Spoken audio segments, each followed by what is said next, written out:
desde 1962 a 1977. Me acompañan mis dos compañeros, María José Castellano, quien nos estará detallando acerca de los proyectos realizados por el gobierno de Rivera. Yo, Jennifer Yasmín García, les estaré hablando de los proyectos realizados por el gobierno de Fidel Sánchez, y por acá mi compañero Marlon Olmedo les estará hablando de los proyectos realizados por el coronel Molina.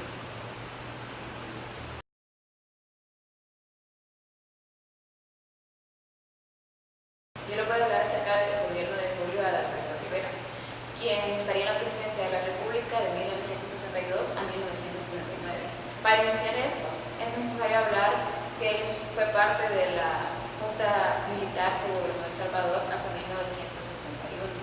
En 1961, un grupo de militares funda el Partido de Conciliación Nacional, con el cual él logra acceder a la presidencia de la República, siendo él el único candidato al puesto de presidente.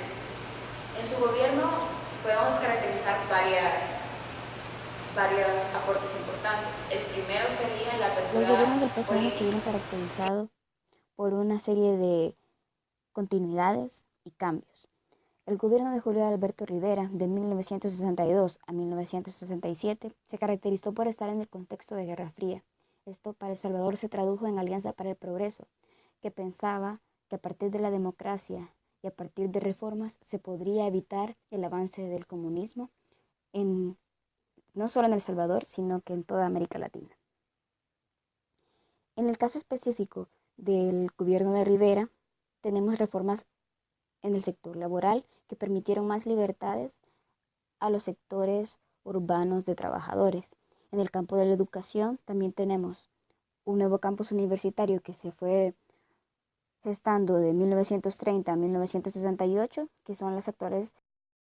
En contraste con las libertades de organización en el área urbana, tenemos las dificultades que tenían los campesinos a la hora de organizarse en el área rural.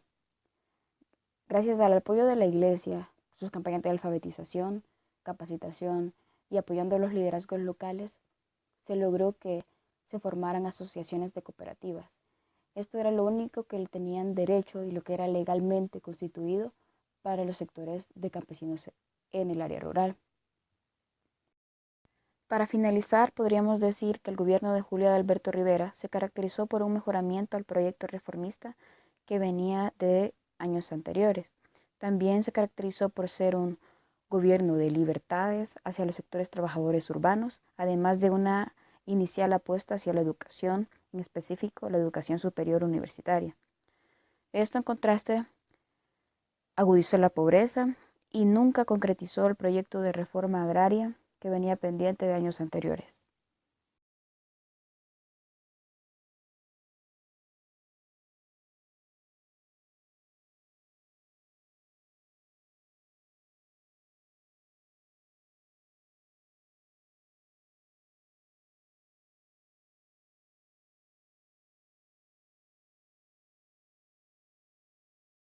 Fidel Sánchez Hernández participó en la contienda electoral junto con Fabio Castillo, Abraham Rodríguez y Álvaro Martínez, poniéndose con 267,000 votos, y así como el segundo gobierno del PCN se instala.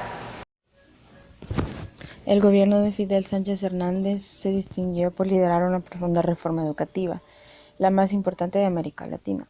Bien, esta reforma consistió en expandir la cobertura de las escuelas públicas, en modificar los planes de estudio, construir una cancha por semana, se le dio prioridad a diferentes programas de desarrollo integral de los estudiantes, se apoyó las bellas artes, las casas de las culturas.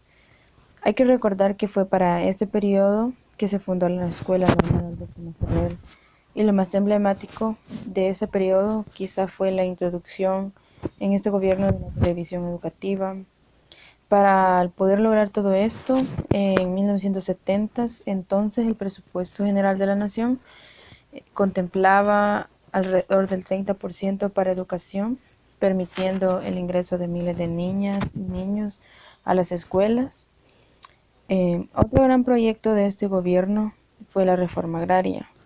En enero de 1970 se instala el Congreso de la Reforma Agraria, con representación de alrededor 50 organismos, entre partidos políticos, gremiales, empresariales y sindicales. Es de mencionar 3 detalles que son significativos. 1 fue el compromiso del presidente. 2, el retiro de la Asociación Nacional de la Empresa Privada. Y 3 sería la ausencia de representación campesina. ¿Qué buscaba este Congreso?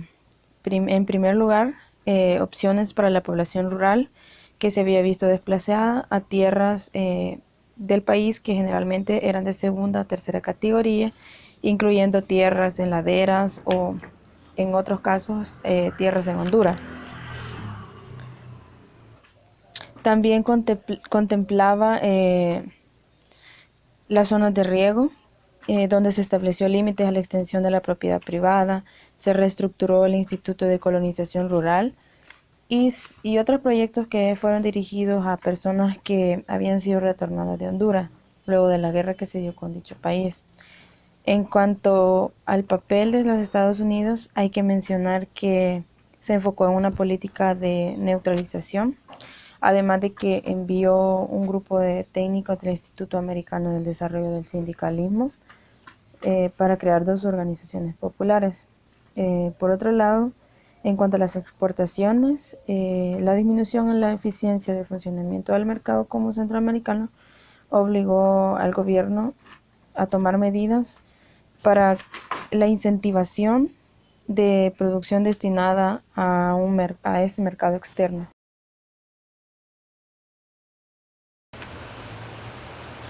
Bueno, 1972 marca el final del periodo presidencial de Fidel Sánchez Hernández y por ende las elecciones necesarias para el siguiente gobernante del país. Es en este año donde confluyen tanto elecciones presidenciales, municipales, como por diputaciones. Las elecciones presidenciales tuvieron como competidores a la Unión Nacional Opositora de Duarte y al PCN mismo, representado esta vez por Arturo Hernández Molina, quien había sido electo por Sánchez Hernández. Este año y esta elección en específico marca una pauta, un quiebre, que es el fraude electoral que se llevó a cabo. Se daba como ganadora la Unión Nacional Opositora, pero el PCN, con el control del Estado, logró que su candidato se adjudicara con la presidencia del país. Dado esto, el periodo tiene un inicio convulso y bastante complicado. Además, se debe tomar en cuenta que se erigió en 2 proyectos principales su presidencia de Arturo Hernández Molina. La primera es la reforma agraria, que desde antes se venía discutiendo, desde 1970, el primer Congreso de Reforma Agraria, pero esta vez desde un punto de vista más de transformación agraria. ¿Qué implica esto? Que no es un proceso radical en la posesión y propiedad de la tierra en el país. Por lo tanto, no era una solución tajante al problema de la tierra y por ende de las oportunidades de trabajo y de la pobreza. La transformación implicó entonces que no iba a haber una mayor distribución de la tierra, es decir, que el porcentaje iba a ser ínfimo y por ende no iba a significar mayor cambio en el país. El proyecto de Arturo Hernández Molina se dirigió a la zona costera del Sultán, en la cual se distribuyeron 53.000 hectáreas durante su mandato. Sin embargo, no fue una solución a los problemas del país. La reforma agraria poco a poco fue perdiendo su relevancia por parte de otros grupos sociales. Por ejemplo, en el primer Congreso, por ende, en el Instituto Salvadoreño de Transformación Agraria, no se contaba con el apoyo de muchos grupos poderosos del país, ya que, por ejemplo, los grupos terratenientes y el gran capital agrícola en El Salvador